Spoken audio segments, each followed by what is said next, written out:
La plateforme de streaming Netflix a subi dernièrement une perte d'abonnés et il prévoit même d'en perdre davantage dans le futur. Et le milliardaire et homme d'affaires Elon Musk est venu donner son avis quant à ce sujet, un avis qui plaît pas beaucoup aux progressistes. On voit ça ensemble.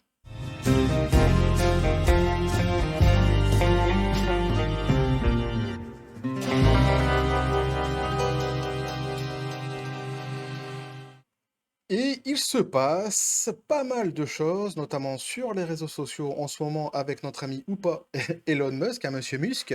Bien que de toute façon, c'est vrai qu'il est en général quand même assez présent, mais c'est vrai que dernièrement, il l'est davantage. Il se passe pas mal de choses autour de lui. Je vais essayer d'y revenir comme ça, justement, dans les articles que je vais vous lire. J'ai essayé de synthétiser un petit peu tout le délire.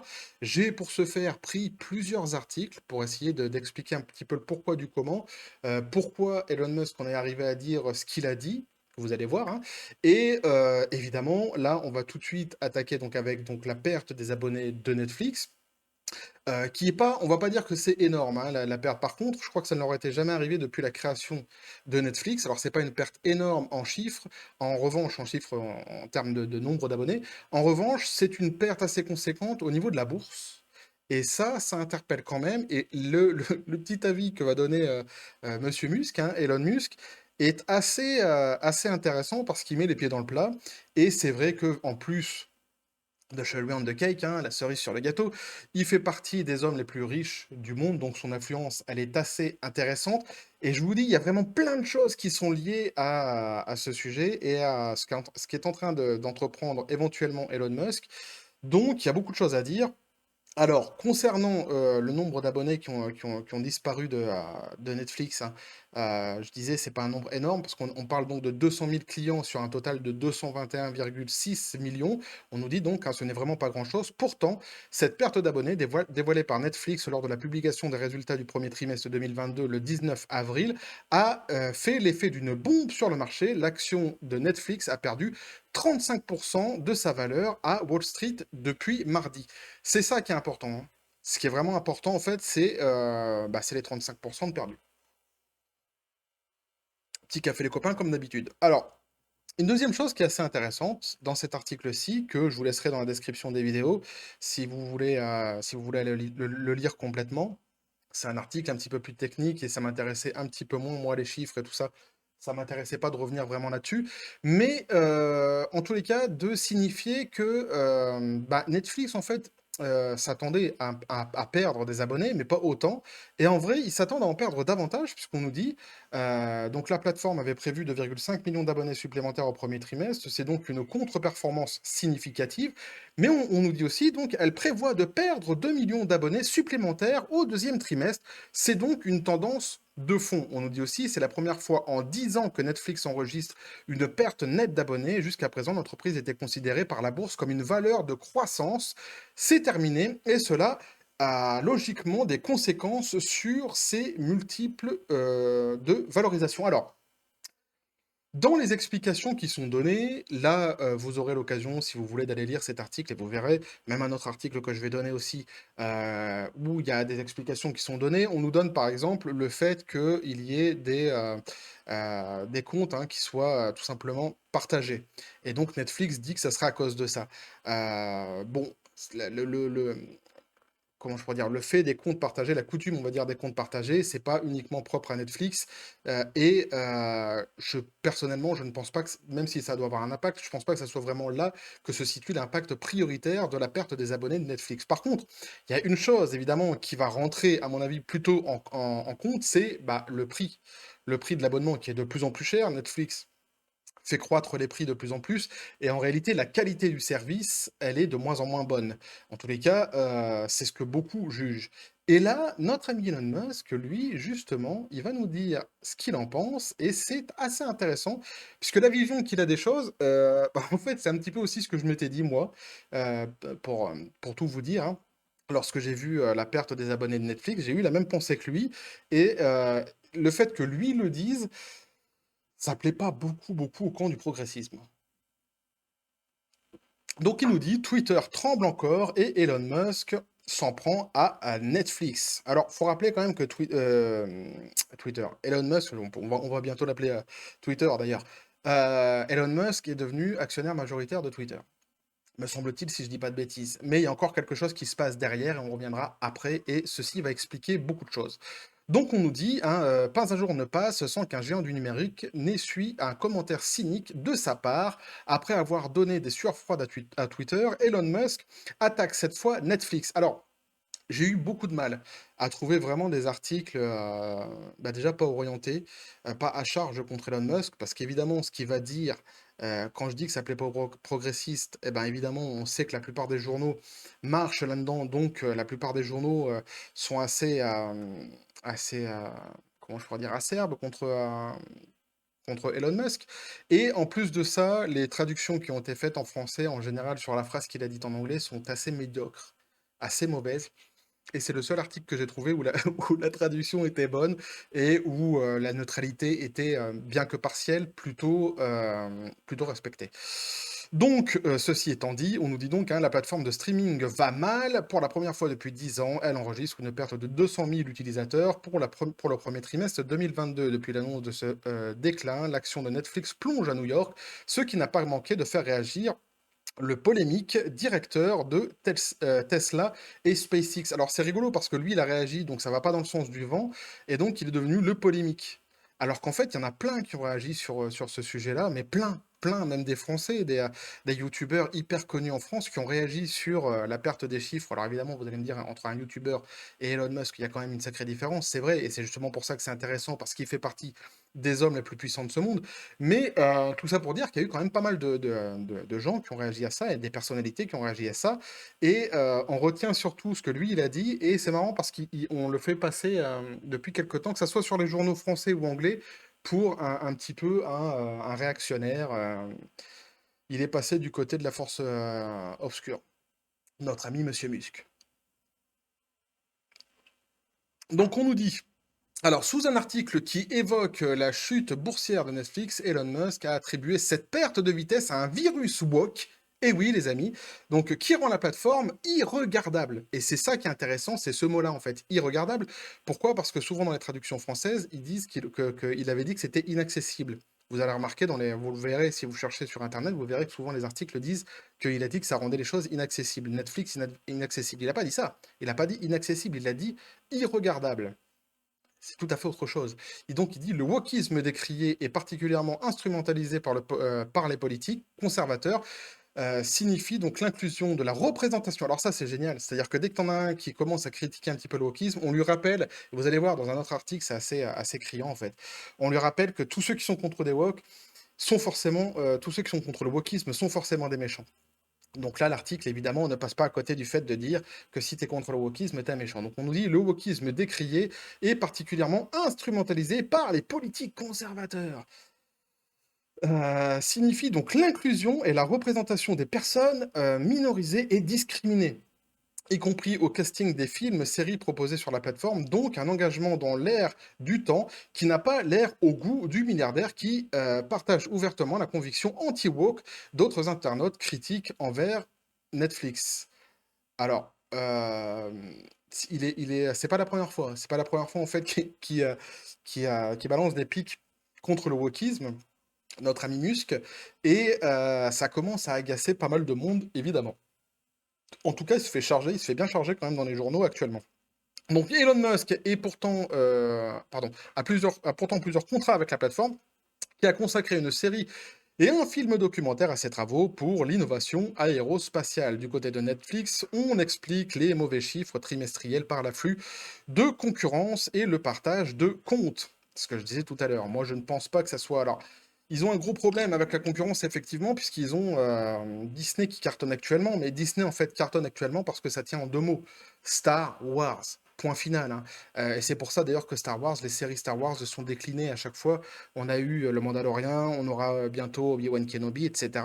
Parce que ça marche tellement bien que il y a tellement de fans, forcément, que ça fonctionne. Et c'est pareil, ils retouchent à la série Star Wars, qui, pour les vrais fans, pour les puristes, n'est pas au niveau, hein, clairement, faut le dire. Mais on n'est pas non plus dans l'excès, ce qui fait que ça continue à fonctionner quand même, en tous les cas, pour le plus grand public.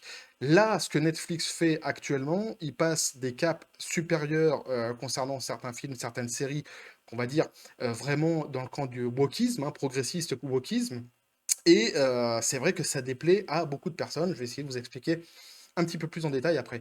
Donc on nous dit donc, hein, eux, ils disent que c'est à cause du partage de comptes, hein, le vilain partage de comptes. Et oui, évidemment, paye ta misère, mais c'est tout. Alors, pas loin donc de cracher dans la soupe, Elon Musk se permet donc aussi de critiquer. C'est pour ça que je disais qu'il était à moitié neutre, hein, l'article. Partiellement neutre, hein, j'ai employé le mot partiellement neutre. Donc on voit bien qu'il cherche quand même notre ami Musk, hein. Donc se permet aussi de critiquer donc sévèrement Twitter à grand renfort de tweets, alors qu'il figure depuis janvier au capital de l'Oiseau Bleu en tant qu'actionnaire majoritaire. Depuis le début du mois, donc, il fait trembler les tweetos et l'équipe du réseau social. Et là, c'est là que c'est important. Je coupe l'article ici, si vous voulez lire la dernière phrase, vous, après, vous irez.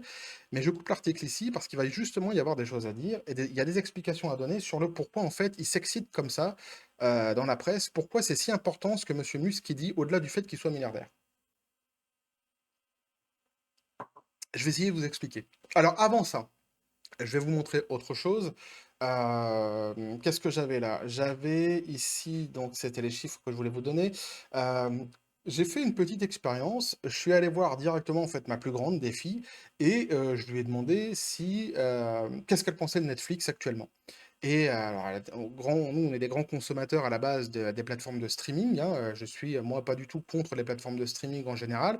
Ceux qui disent que ça va tuer le cinéma, c'est comme les mecs qui disaient que la radio tuerait les journaux, etc., etc. On peut le décliner. Et donc, je lui ai demandé ce qu'elle en pensait. Elle me disait qu'elle regardait beaucoup avant et que depuis, elle regardait beaucoup moins et qu'elle avait été choquée dernièrement sur une image qu'elle avait vue, dont elle m'avait pas parlé. Et c'est marrant parce que ça va coïncider avec les petites critiques d'Elon Musk, parce qu'on pourrait se dire, Monsieur Musk, pourquoi nous dit-il cela? Alors, il y avait à l'époque, je ne sais pas si c'était pareil en France, mais moi en tout cas ici en Asie, il y avait par exemple une section sur Netflix où on pouvait choisir les films par rapport à la couleur des acteurs. Et il y avait notamment une section qui disait les films avec les acteurs noirs. Ah, je trouvais ça extraordinaire parce qu'on est dans le racisme pur, dans un racisme même violent, hein. Imaginez qu'on dise une catégorie où il n'y aurait que des acteurs blancs ou une catégorie où il n'y aurait que des acteurs asiatiques. Évidemment, dès qu'on revient sur l'ethnie, dès qu'on revient sur la couleur, évidemment, on arrive dans un racisme assez violent et c'est ce que Netflix proposait.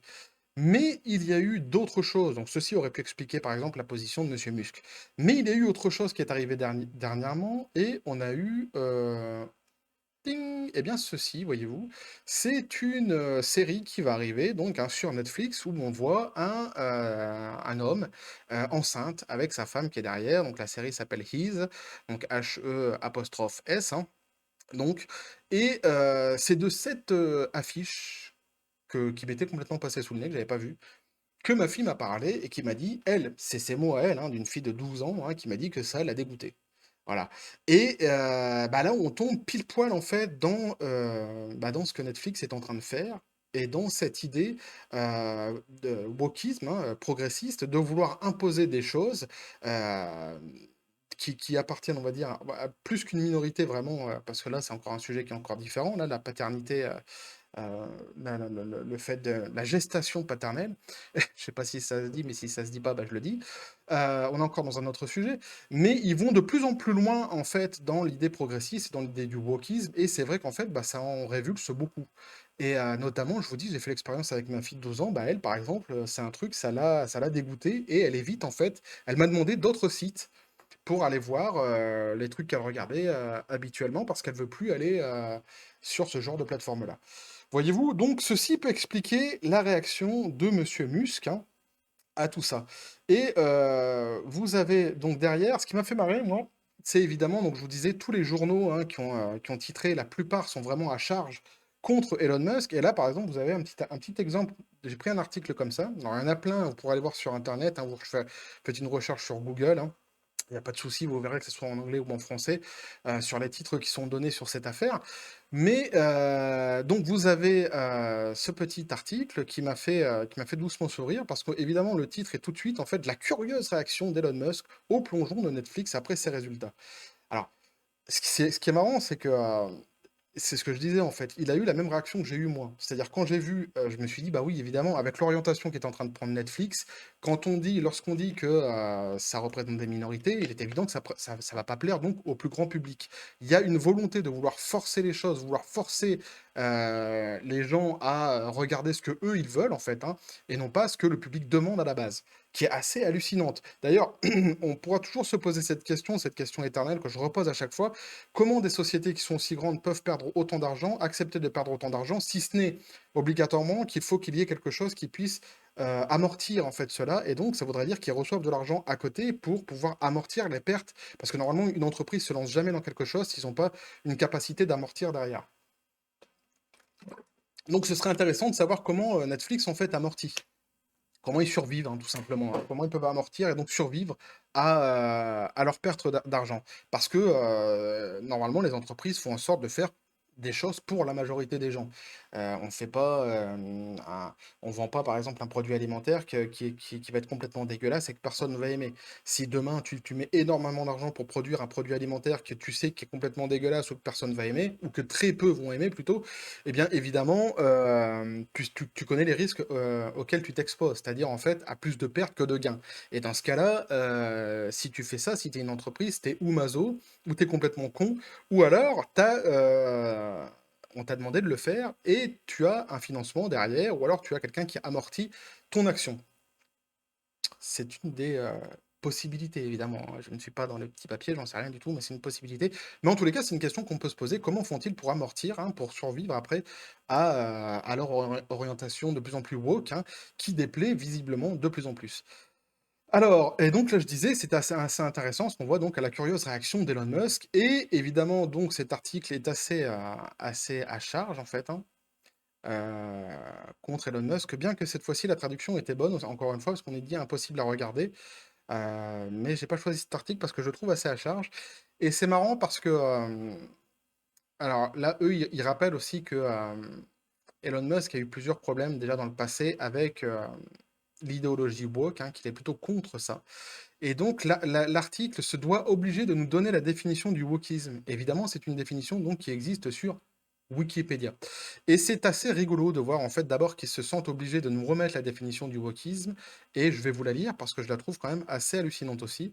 On nous dit donc le terme anglo-américain woke, donc éveillé, désigne le fait d'être conscient des problèmes liés à la justice sociale et à l'égalité raciale. En raison de son adoption croissante au-delà de ses origines afro-américaines, le terme est devenu une expression fourre-tout. Là, je suis assez d'accord sur ça, donc, hein, utilisé pour dénigrer des idées progressives. Donc, on utilise ça, en fait, pour dénigrer des pensées qui seraient donc progressistes, souvent centrées sur, alors ça, c'est les idées hein, progressistes, hein, qui sont centrées donc sur la défense des droits de groupes minoritaires et portés par des courants universitaires comme le Critical Race Theory, donc la théorie critique de la race, qui vise à promouvoir la justice sociale. En gros, quand tu lis en fait cette définition-là, on te dit le terme woke est utilisé par des réactionnaires pour se battre contre les gentils justiciers. Et en fait, quand tu lis la définition, tu te dis, ben, en réalité, euh, forcément, si tu es contre le wokisme, t'es un connard. En gros, c'est ça. Merde, je viens de comprendre que j'étais un connard, les copains. J'accepte, pas de problème. Mais c'est pas Macron qui disait gentil n'a qu'un œil. Ah, j'étais obligé de la faire. Bref, donc vous voyez, ça m'a fait rigoler parce que donc hein, immédiatement, on renvoie directement à cette espèce d'opposition du camp du bien contre le camp du mal. Alors évidemment, puisque moi je suis évidemment contre le wokisme, que je trouve assez j'ai déjà expliqué de toute façon, assez dommageable, assez dangereux finalement, leur façon de faire surtout. Euh, donc forcément, je fais partie du camp du mal, c'est officiel. Après ça, pourquoi en fait ça les agace tant que ça? Pourquoi ça pose un problème en fait à l'intelligentsia, ce qui est en train de se passer avec Monsieur Musk? Parce qu'évidemment, donc, c'est un des hommes les plus riches du monde, mais en réalité, il est devenu actionnaire majoritaire de Twitter et Monsieur Musk essaie, affirme avoir rassemblé plus de 46 milliards de dollars pour racheter Twitter. Et ça depuis quelques jours en fait. Donc le multimilliardaire consacrait une partie de sa fortune personnelle au financement de l'achat de la plateforme, en plus de prêts. Donc voyez-vous, c'est pour ça en fait que le cas Elon Musk intéresse et gêne. Alors pareil, je vous laisserai l'article hein, si vous voulez le lire. Moi, je vais pas tomber là-dedans parce que ça sert pas à grand-chose. L'intérêt, c'est de savoir qu'il est en train de faire ça. Mais donc, hein, c'est ce que je disais, voyez-vous, c'est ça, en fait, hein, qui intéresse, en fait, les progressistes, qui inquiète plutôt les progressistes, c'est que non seulement, eh bien, il donne son avis, un avis contraire au vent habituel, hein, du progressisme qui passe dans tous les médias mainstream et officiels en général. Donc il est tout à fait contraire, en fait, à l'idéologie woke. Actuellement, en tous les cas, peut-être changera-t-il, mais en tous les cas, pour l'instant, c'est ça. Et évidemment, il est très c'est un influenceur assez important, puisqu'il fait partie, comme je disais, des hommes les plus riches du monde. Et il existe dans ce monde une plateforme, il y a plusieurs plateformes, mais une des plateformes qui permet justement de promouvoir le wokisme, c'est Twitter. Et il est en train de faire tout, en fait, pour racheter Twitter. Et donc, évidemment, dans un certain côté, on commence un petit peu à avoir les fesses qui font bravo, parce qu'on se demande si, d'ailleurs, ils s'opposent, hein, farouchement, hein, les actionnaires restants s'opposent farouchement au rachat complet de Twitter par Elon Musk, parce qu'ils ont très peur, en fait, de ce qu'ils pourraient faire avec la plateforme. Et oui, imaginez que demain, la plateforme soit assainie de certains comportements, de certaines idéologies. Alors, évidemment, on va pas tout de suite, l'idée n'est pas non plus de mettre des ailes d'ange, hein, à notre ami Monsieur Musk, hein, que je ne connais pas davantage d'ailleurs, hein, je ne fais pas partie de son cercle d'amis, de son cercle privé. Mais en tous les cas, dans l'analyse qu'on peut faire actuellement, il est évident que sa façon de penser pose un problème. En tout cas, actuellement, sa façon de penser pose un problème. Et les actions qu'il mène, notamment le fait de vouloir racheter Twitter, est très très très intéressant parce que là aussi, ça pose un problème. Imaginez qu'il si vous voulez Twitter, vous avez plusieurs plateformes, je disais comme ça, vous avez donc Twitter, vous avez YouTube, vous avez plateformes comme ça qui ont un espèce d'hégémonie en fait, hein. Il y a bien Trump qui a essayé de contrecarrer Twitter avec Truth Social, je crois que ça s'appelle, mais qui n'est pas accessible dans tous les pays d'ailleurs, parce que moi ici par exemple, je ne pouvais pas l'avoir cette application-là, j'ai essayé par curiosité de la choper, mais j'avais pas le droit de l'avoir. Donc quand on dit que son application n'a pas marché, c'est peut-être parce que c'est pas ouvert au monde entier aussi. Mais il est évident, donc c'est ce que je disais, que toutes ces plateformes qui ont une espèce d'hégémonie, eh bien, tentent de garder cette hégémonie. Et ce sont des machines très puissantes quant à la propagation d'idéologie, hein, que ce soit d'un côté ou de l'autre. Et je le rappelle à chaque fois, les extrêmes sont jamais bons, en fait, hein, en général, de toute façon, hein, même si maintenant, il y a beaucoup d'explications sur les extrêmes qui sont assez, comment je pourrais dire, assez pernicieux, qui sont assez compliqués à comprendre, puisqu'on dit un petit peu tout et son contraire actuellement dans les médias. Mais bref, en tous les cas, ce sont des plateformes qui ont un certain pouvoir et donc il y a une certaine crainte à voir un homme comme lui qui ne va pas du tout dans le courant, dans le sens, hein, de l'idéologie, de l'intelligentsia, c'est ce que je disais. S'il devenait demain propriétaire de Twitter, que se passera-t-il exactement pour Twitter? Que se passera-t-il pour l'idéologie woke? Ça serait, pour moi, je trouve assez intéressant et en fait, pour tout vous dire, ça m'amuse assez de voir ce qui se passe et de voir qu'un mec comme lui, en fait, bah, les dérange, en fait, les embête vraiment parce que la machine est très, très, très puissante, hein. Ils sont extrêmement puissants, hein. On peut dire tout ce qu'on veut, hein. On n'a pas les tenants et les aboutissants, on ne sait pas comment, en fait, tout ça s'est développé. C'est quand même assez obscur, hein. C'est ce que je disais tout à l'heure. Par exemple, comment les sociétés comme ça peuvent continuer à survivre en ayant des pertes à ce point et en continuant à propager cette idéologie obligatoirement, forcément, il doit y avoir des amortisseurs quelque part pour pouvoir les aider à survivre, mais on n'a pas les tenants et les aboutissants, on ne sait pas comment ça se passe. Mais ce qu'on sait, ce qu'on peut constater en tous les cas, c'est que la machine est très puissante et ça fait marrer de voir un mec qui est justement lui aussi très puissant venir un petit peu titiller tout ce beau monde et on verra justement par la suite, eh bien, qu'est-ce qu'il fera avec tout ça, notre ami Elon Musk. Je pense que j'aurais fait le tour du, le tour du propriétaire. Euh, En tout cas, j'aurais essayé de synthétiser un petit peu tout ce qui se passe actuellement et pourquoi en fait, hein, le pourquoi du comment, pourquoi Elon Musk aussi dit que Twitter est assez woke, hein. Avec l'image que je vous ai montrée tout à l'heure, on le comprend assez bien, mais il y a évidemment plein d'autres choses à dire sur Netflix. Bref, voilà ce que je pouvais vous dire là-dessus, les copains. N'hésitez pas à me dire ce que vous en pensez dans les commentaires. Activez la cloche pour les prochaines notifications. Un petit pouce à vous abonner, évidemment. Évidemment, abonnez-vous si le contenu vous a plu pour soutenir la chaîne. Vous avez mon Twitter, mon Facebook qui sont dans la description des vidéos. N'hésitez pas à me suivre sur les réseaux sociaux. Sur ce, les copains, je vous dis paix et félicité. Et qu'est-ce que... Ah oui, et donc je vais terminer juste en balançant cette petite cartouche pour les gens qui, en ce moment, on voit dans les journaux qui nous disent que le cinéma va de plus en plus mal parce que justement il y a des plateformes de streaming. Alors qu'ils disaient que justement le cinéma allait très bien se porter une fois qu'on serait sorti du Covid. Euh, Ma théorie à moi, c'est juste parce qu'en fait le cinéma est de, de plus en plus de moins bonne qualité. C'est surtout pour ça que les gens se déplacent pas. C'est pareil en fait. C'est comme pour Netflix, le prix, la qualité, ça va pas ensemble. Bref, et que la force soit avec vous.